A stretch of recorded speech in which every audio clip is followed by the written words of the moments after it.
Warahmatullahi wabarakatuh. Jumpa lagi saudaraku Jumat Pahing ya, dimanapun Anda berada. Kajian materi kali ini tentang meruat diri weton Jumat Pahing ya. Ada yang bertanya ya, bagaimana meruat diri? Meruat itu sebenarnya membersihkan teman-teman ya. Tapi tidak cukup membersihkan ya. Yang dibersihkan itu ada lahir, ada batin ya. Dari pembersihan dua hal tadi di dalam kehidupan Anda, itu harus berdampak terhadap perilaku Anda, berdampak terhadap kehidupan Anda, berubah menjadi baik.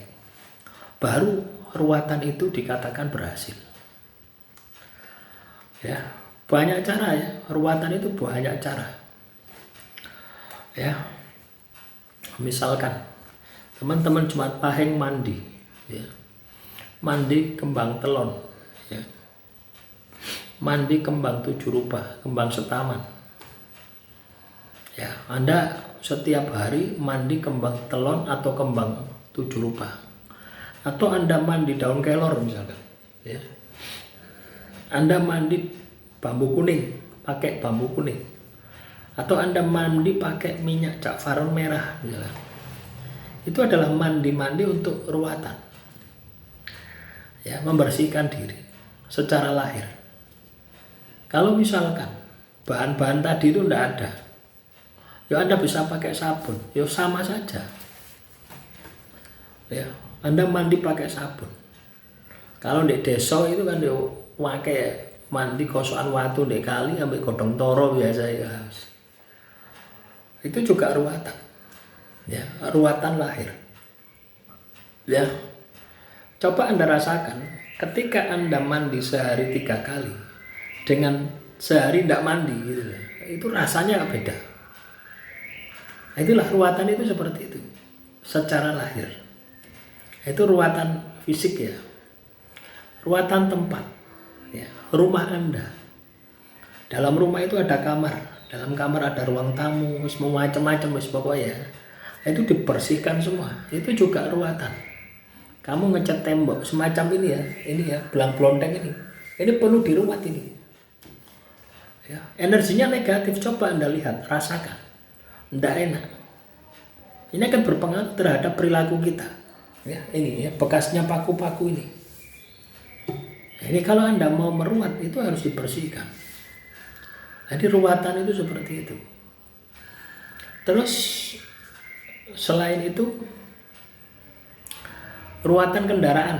Anda punya kendaraan dicuci, coba Anda rasakan ya, motormu, mobilmu sebelum dicuci dan setelah dicuci, rasanya tumpahannya kan pasti beda.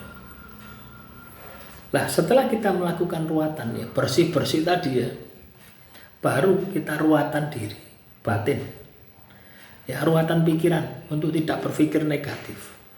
Ruatan batin dan pikiran ini dengan ruatan tirakat, menjalankan spiritual.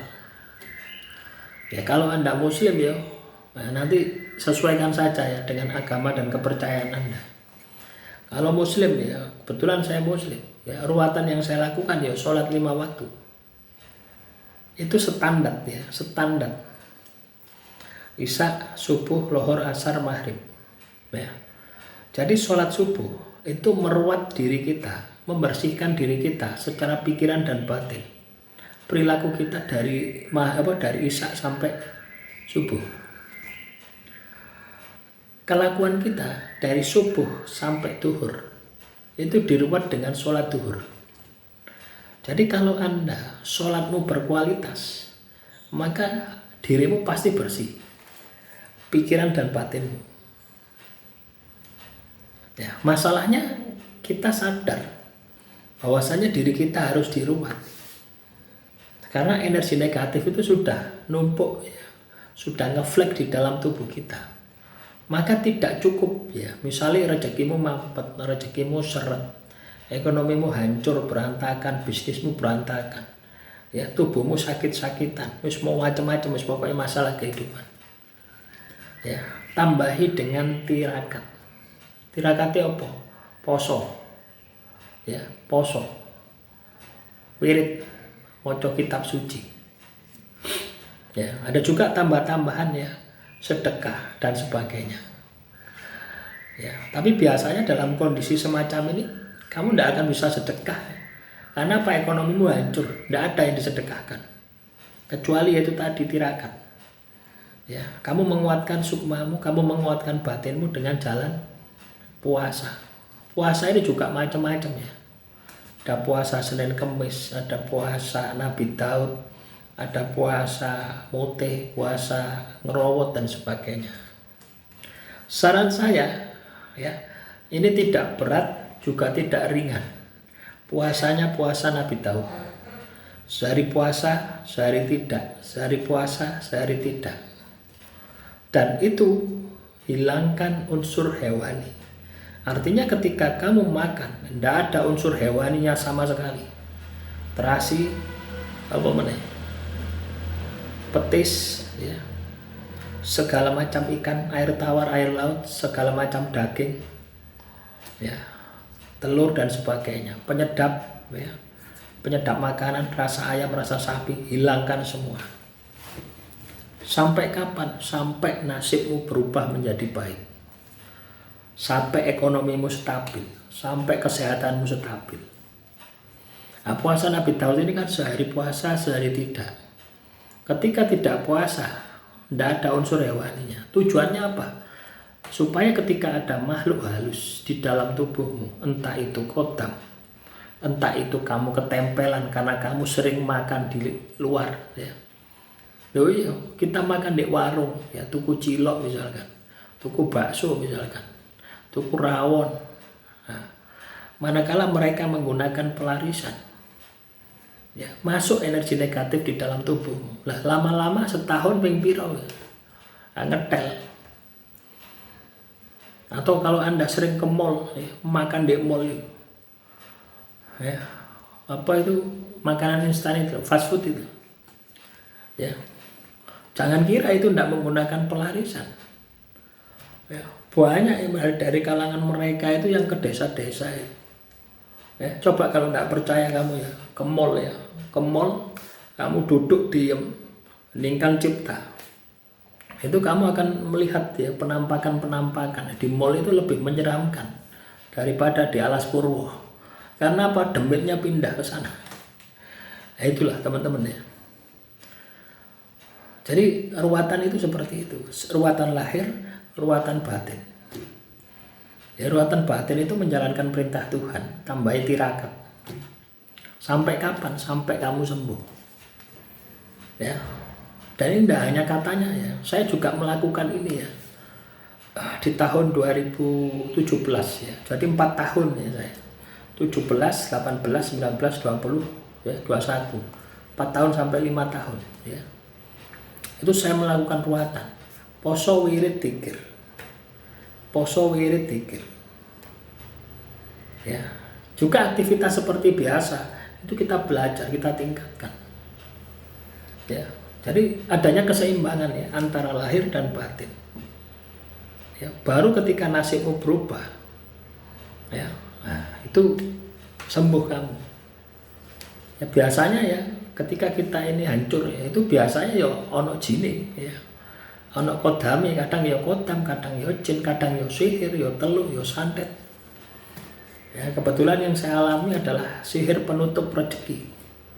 Yaitu saya puasa itu kurang lebih 3,5 tahun ya, puasanya 3,5 tahun saya. Ya, 2,5 tahun itu puasa Nabi Daud ya, sehari puasa sehari tidak. Yang 1 tahun itu puasa dalail. Dan itu dzikir wirid itu ya dari pagi sampai malam. Ya. Kondisi tubuh hancur ya, sakit-sakitan, ya, ekonomi hancur, semuanya hancur. Ya. Lah, ketika kita melakukan ruwatan ya, itu adalah pembersihan. Ya, jadi pembersihan secara lahir dibersihkan, batin dibersihkan. Lah, itulah yang dimaksud dengan ruwat diri. Ya. Nah, silakan ya teman-teman, kalau Anda mau ruwatan, ya, caranya seperti itu. Ya. Kenapa kok harus puasa? Karena ketika kamu puasa, makhluk yang ada di dalam tubuhmu itu tidak betah. tidak mampu, tidak betah. Ya. Dan biasanya ketika kita hancur, ya, terpuruk, ya, kena sihir, kena telur, kena santet, itu tubuh kita ini menjadi sarang makhluk halus. Tidak mungkin cukup satu. Gitu. Orang melakukan sihir, ya, orang melakukan sihir itu sama dengan orang melakukan perobatan. Kamu sakit, ya, datang ke dokter. Dokter A tidak sembuh, pergi ke dokter B tidak sembuh, dokter C tidak sembuh. Sama seperti itu. Sama ketika orang melakukan sihir, datang ke A belum tersakiti, datang ke B belum tersakiti, sampai akhirnya ketika satu masuk, semuanya masuk, tubuh kita hancur, ya, lumpuh biasanya. Nah, jadi itu teman-teman ya. Nah, jadi yang kesimpulannya dari materi ini adalah ketika kamu mau melakukan ruat diri, itu adalah lahir dan batin. Inti ini bersih-bersih. Ya, jadi tidak hanya sekedar misalnya kamu nanggap wayang kulit, ya, terus kamu disiram kembang, terus wis mari kamu ruatan, tidak seperti itu. Itu hanya seremonial saja. Ya, yang paling penting adalah bersih-bersih perilaku setiap hari. Anda mengakses energi positif dari Tuhan melalui puasa, wirid, dzikir, baca kitab suci, meditasi atau sedekah, wis pokoknya itu. Ya, segala cara, karena kita tidak tahu amal mana, tirakat mana yang akan memberi dampak kesembuhan terhadap diri kita. Selamat berjuang ya teman-teman ya. Untuk yang sudah memaharkan garam ya, garamnya dipakai ya teman-teman ya, karena setiap hari tak tirakati, rugi nanti kalau Anda tidak pakai ya. Akhirul kalam, wassalamualaikum warahmatullahi wabarakatuh. Salam rahayu, rahayu, rahayu.